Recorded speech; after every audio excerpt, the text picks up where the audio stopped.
vamos a dar comienzo a un acto entrañable, un acto de presentación de una preciosa novela. Yo no voy a desvelar los secretos de la novela, o sea, hay que mantener el secreto de la novela, pero hay que mantener. Se llama, habla en español, de la que es autor Eulalio Ferrer. Eulalio Ferrer, mecenas de esta universidad, de las universidades, de la cultura y de la ciencia, y sobre todo una persona que ha sido leal al tiempo, a la cultura y a las ideas.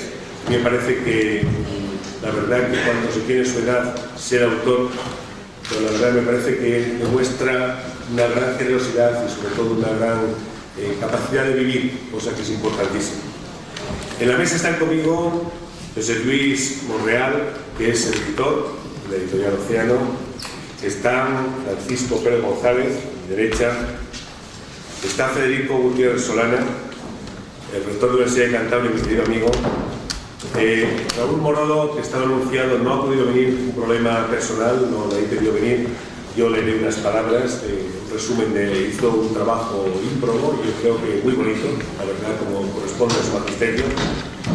Bueno, yo mismo diré algo, poco, pero sobre todo, la verdad, les doy las gracias a todos ustedes por venir, por acompañarnos esta tarde, por estar con nosotros el presidente de Cantabria y el alcalde de la ciudad de Santander, el señor alcalde de Santander, el presidente de Cantabria, que es un placer. Y luego están pues, las personas que nos acompañan todos los días en la universidad, miembros del equipo de gobierno, y yo creo que todos felices porque son los típicos actos. Esto es el acto de asistir a un bautizo, porque el acto de dar a luz fue el día en que se acabó el texto que escribió Eulalio.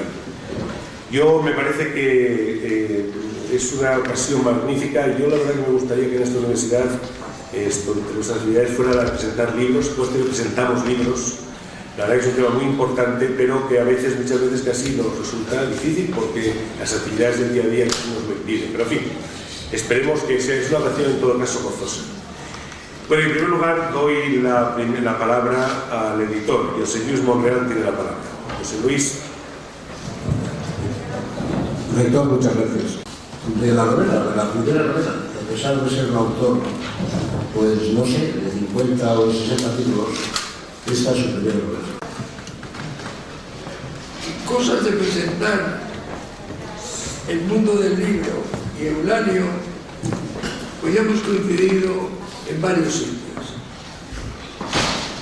Y os voy a hablar de un Eulalio cercano, de no hace mucho tiempo.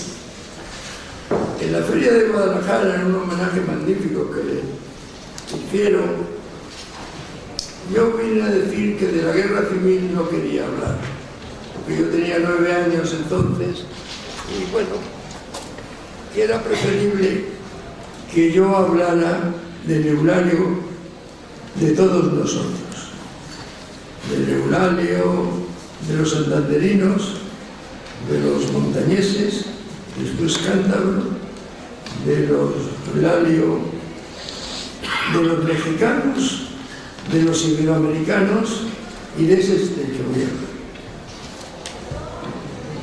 Yo tuve la oportunidad de conocerle en una de esas cosas donde se le encuentra siempre Eulalio.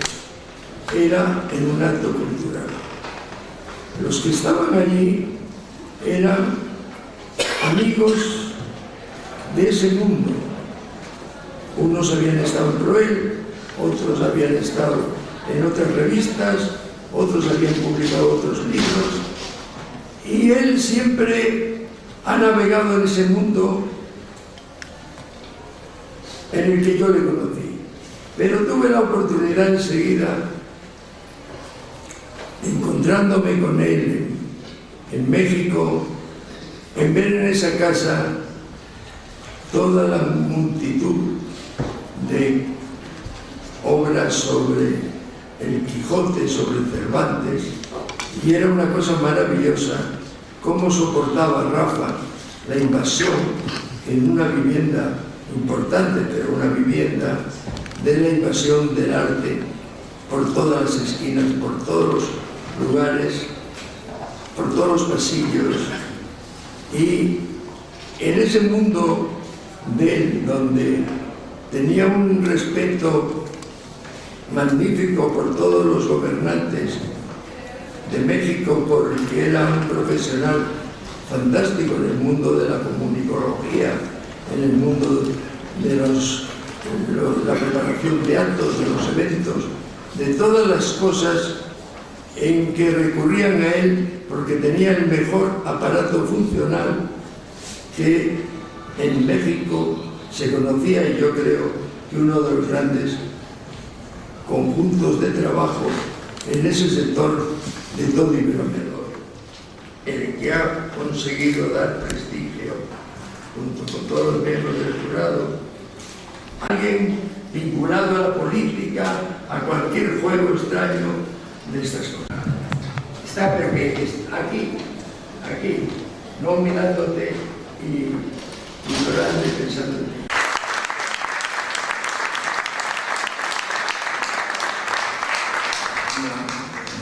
Para mí se mueve lo que tiene que buscar el hombre en la vida, ¿no? Que es el beneficio de la sociedad en su conjunto. Es decir, y este es ese segundo homenaje de deber social, de alguna manera.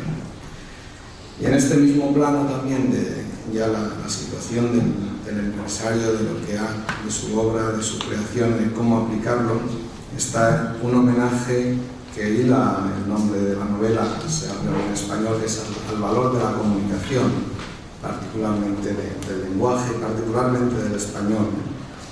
El lenguaje como elemento de cohesión social, es decir, de alguna manera atribuir al lenguaje una transferencia desde una situación de tragedia personal a la de un proyecto social global, exitoso. Y hay capacidad para, con independencia del origen, basándose en los ideales, conseguir un éxito para todos, aplicable a todos.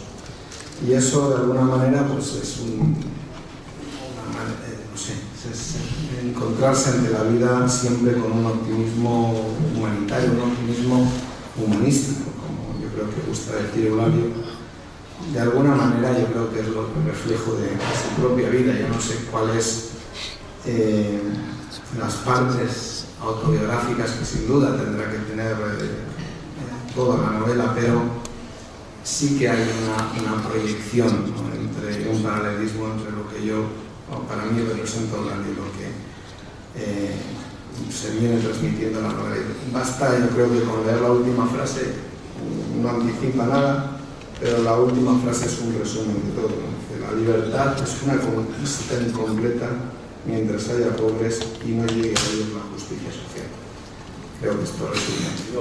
Estos señores crearon la Universidad Autónoma de México. Lo digo como ejemplo, es importante. Se contribuyó fuertemente al desarrollo de México desde una situación dura y desde luego desde una crecimiento enorme en México que tuvo esa capacidad de asilar.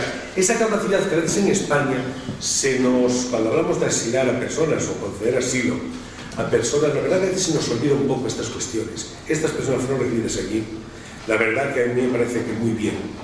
La verdad que hicieron una gran labor y la verdad que dejaron eso, poder decir, esta facultad de Derecho está construida en su totalidad bajo el pensamiento de las ideas de los exiliados españoles aquí. Que fueron allí por sus problemas, tampoco creéis que eran todos unos santos y mucho menos, pero la verdad que llevaron allí su vida, la trasterraron e hicieron allí una obra grande. En fin, de tal manera que incluso tiene un libro que yo lo recomiendo a todo el mundo, que son Duras tierras ajenas, un asilo, 3 exilios, que es, digamos, una obra de Alberti, que lo utiliza para escribir un libro, le titula Duras tierras ajenas, un asilo, 3 exilios. Duras las tierras ajenas, ellas agrandan a los muertos, ellas. Triste es más triste llegar que lo que se deja. Ellas agrandan el llanto, ellas. Cuando duele el corazón, cantan ellas. Crecen hostiles los trigos por el que llega. Se dice, mira qué sol como aquel, todo receda. El mar, cuántas horas que no regresa. Gracias.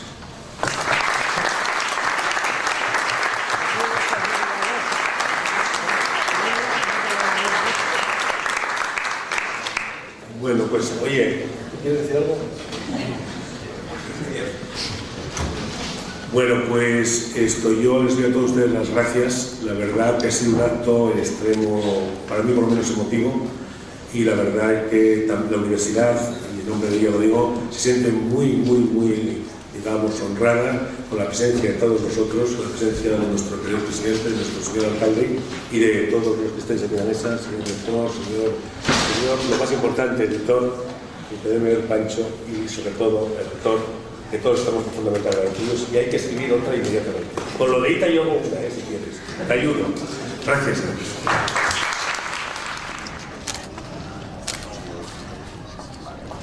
Chicos, nos estamos quedando nosotros sin tiempo. Gracias. Una sinopsis de lo que es este libro y por qué se titula así. Si es algo con lo que quería reivindicar el español o simplemente era algo que le venía bien a la novela. Bueno, el origen de la novela es un sueño de adolescencia. Lector insaciable como yo lo era desde niño, tuve la idea de que algún día escribiría una novela. Entonces, después de haber escrito 40 libros sobre temas diversos, faltaba que yo coronara mi obra con una novela. La novela es Háblame en español. ¿Por qué el Háblame en español? El idioma español tiene un futuro que a veces no se contempla desde España. Las gentes que vivimos en América y que recorremos el mundo, sabemos que el español sigue siendo todavía el producto más importante de España. Entonces,